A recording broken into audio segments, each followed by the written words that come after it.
वालेकुम, क्या चाल है दोस्तों। उम्मीद है सब खैरियत से होंगे। तो दोस्त, बहुत सारे लोग मुझे ये पूछते हैं कि जी हमारा शेंगन की रिफ्यूज़ल लगी है, रिसेंटली रिफ्यूज़ल लगी है, तो क्या हम किसी कंट्री में अप्लाई कर सकते हैं वीज़ा।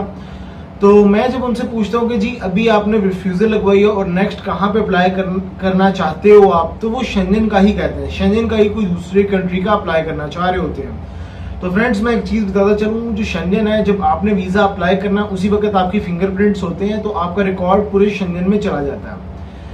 इसी तरह अगर मैं इंग्लिश कंट्रीज़ की बात करूँ, जिसमें 5 कंट्रीज़ हैं, जिनमें से UK, America, Canada, Australia, New Zealand, ये 5 कंट्रीज़, अगर किसी एक भी कंट्री का आपने वीज़ा अप्लाई किया है तो इन 5 कंट्रीज़ के अंदर रिकॉर्ड शेयर हो जाता है, बेशक आपकी रिफ्यूज़ल लगे या आपका वीज़ा लगे।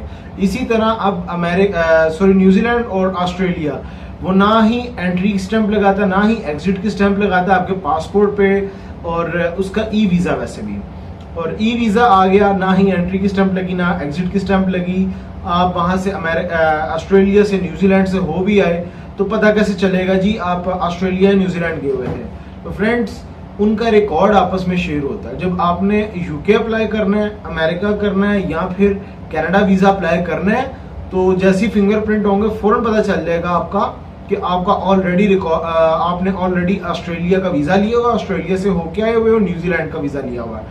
तो ये चीज़ है, जैसे आप शेंगन का वीज़ा अप्लाई करते हो तो उस वक्त आपके फिंगरप्रिंट जब होते हैं तो पूरा रिकॉर्ड शेंगन में चला जाता है। यहाँ पे मैं एक और बात क्लियर करता चलूँ कि जो शेंगन का रिकॉर्ड होता है वो शेयर नहीं होता अमेरिका, कनाडा के साथ, ऑस्ट्रेलिया, न्यूजीलैंड और इस तरह कंट्रीज़ के साथ। इसी तरह जापान, कोरिया, वो डिफरेंट है, तो उनका रिकॉर्ड किसी के साथ शेयर नहीं होता।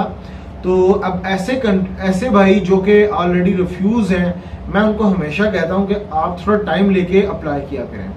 देखिए, क्योंकि आपका फ्रेश पासपोर्ट था, पहले आपने कभी ट्रैवल नहीं किया, और रिसेंटली आप अगर वीज़ा अप्लाई किया, ग्रीस का या किसी भी कंट्री का वीज़ा अप्लाई किया और आपकी रिफ्यूज़ल लग गई, अगर फौरन अप्लाई मत करो दूसरे कंट्री में, नहीं तो नेक्स्ट टाइम भी ऐसे ही होगा कि आपकी अगेन रिफ्यूज़ल लग जाएगी। आपको क्या करना है, सबसे पहले देखना है कि रिफ्यूज़ल की वजह क्या बनी, क्योंकि जब आपकी रिफ्यूज़ल होती है तो उस वक्त मेन 2 ही पॉइंट्स होते हैं जो रेज होते हैं।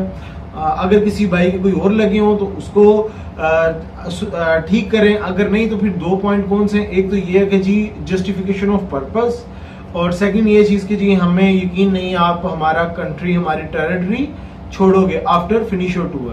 तो ये चीज़ होती है, ये 2 ऑब्जेक्शन मेन होती हैं, इसी के ऊपर लगता है पॉइंट। तो यहाँ से आप कैसे ठीक कर सकते हो।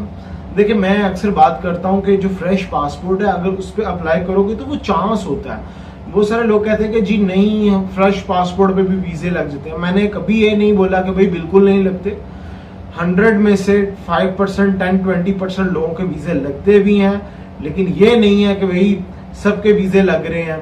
तो ऐसा भी नहीं होता कि बहुत अच्छी ट्रैवल हिस्ट्री हो तो आपका वीज़ा लग जाए। समटाइम ऐसा भी होता है, ट्रैवल हिस्ट्री अच्छी भी हो तो आपका वीज़ा रिफ्यूज़ हो जाता है। तो ये आपको सिलेक्ट करना पड़ता है राइट टाइम पे, राइट डिसीजन पे। बहुत सारे लोग जो गलती करते हैं, वो मिस्टेक उनसे ये होती है कि वो ग्रुप में शेंगन वीज़ा अप्लाई करते हैं। देखो दोस्तों, कभी आपने शेंगन वीज़ा अप्लाई करना है, ग्रुप में वीज़ा नहीं अप्लाई करना है। जब भी करना है आप सेपरेट करो। बेशक आप फ्रेंड, आपके साथ 4-5 दोस्त हो, आप चारों के चारों अप्लाई करना चाह रहे हो किसी भी कंट्री के अंदर, करो। चारों के चारों, पांचों के पांचों अप्लाई करो, लेकिन आप थोड़ा टाइम ड्यूरेशन देखो।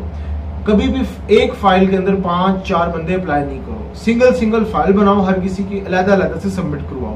क्योंकि समटाइम ऐसा होता है किसी एक बंदे की फाइल ठीक नहीं होती है, उस बंदे की वजह से जो बाकी बंदे भी होते हैं उनको भी रगड़ा लग जाता है। तो यहाँ पे लोग ये भी समझ रहे होते हैं कि जी किसी एक बंदे की अच्छी प्रोफाइल है, उसके साथ अप्लाई करेंगे तो शायद वीज़ा लगने के चांस हैं। तो अगर इसी को हम रिवर्स करें तो ऐसा भी तो हो सकता है ना, जिस एक बंदे की फाइल ठीक नहीं है उसकी वजह से आप पे भी इफेक्ट पड़े और आपका वीज़ा रिजेक्ट हो जाए। तो कभी भी शेंगन या किसी अच्छे कंट्री में जब वीज़ा अप्लाई करना है तो ग्रुप में नहीं करना, हमेशा सिंगल वीज़ा अप्लाई करो। अब यहाँ पे एक और मिस्टेक लोग कर रहे होते हैं कि जी जब देख रहे होते हैं कि एक कंट्री बहुत ज़्यादा वीज़ा दे रहा है, उसी कंट्री के अंदर अप्लाई करते हैं। देखिए, जिस वक्त वीज़ा मिलना शुरू हो जाते हैं उस वक्त टाइम गुजर गया होता है, क्योंकि जब वीज़ा मिल रहा होता है उससे महीना या फिर 20-25 दिन, 30 दिन पहले ही आपने अप्लाई किया होता है, उसके रिजल्ट अब आना शुरू होते हैं। जब रिजल्ट आना शुरू हो गए उस वक्त लोगों ने समझा कि जी वीज़े मिलना शुरू हो गए, अब इस कंट्री में अप्लाई करो। और जब देखा देखी सारे लोग उसमें अप्लाई करते हैं, तो फिर जो नेक्स्ट रो आती है वो सबको रगड़ा लगता है और सबके वीजे रिफ्यूज हो जाते हैं। तो कभी भी ये आपने काम नहीं करना, किसी को देखा देखी अप्लाई नहीं करना, कंट्री अच्छा चूज करना। वो मैं बताता हूँ कैसे करना। देखें, अगर आपकी ट्रेवल हिस्ट्री है वेल एंड गुड, नहीं बना लो। अगर नहीं बनाई तो अब आपने यहाँ पे एक और चीज मैटर कर रही है, वैक्सीन। मैंने हमेशा बात कही, जब भी कोरोना आया था, वैक्सीन स्टार्ट हुई तो मैंने कहा था वैक्सीन लगवा लो, हर बंदे के लिए जरूरी होगी। तो बंदे कहते थे जब वक्त आएगा तो अब देखी जाएगी। फिर इंक्लूडिंग मी, हमने साइनोफार्म वैक्सीन लगवाई, क्योंकि उस वक्त जो साइनोफार्म लग रही थी वैक्सीन, वो साइनोफार्म थी। उसके बाद फाइजर भी आई, फाइजर भी लगना शुरू हुई। तो जिन भाइयों ने, जिन दोस्तों ने फाइजर वैक्सीन लगवाई है, तो जर्मनी उनको एक्सेप्ट कर रहा है, फ्रांस उनको एक्सेप्ट कर रहा है। जिन्होंने साइनोफार्म लगवाई है, जर्मनी और फ्रांस उसको एक्सेप्ट नहीं करते, माल्टा भी एक्सेप्ट नहीं करता।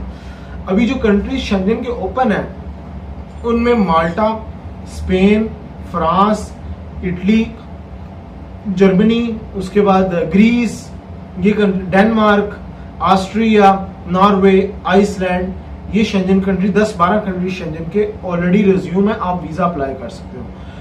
जहां तक बात करूं नेदरलैंड्स की, तो नेदरलैंड्स अभी बंद है। नेदरलैंड्स की क्या इंफॉर्मेशन है, नेदरलैंड्स अभी ओपन नहीं होगा, हो सकता है नेक्स्ट मंथ में चला जाए।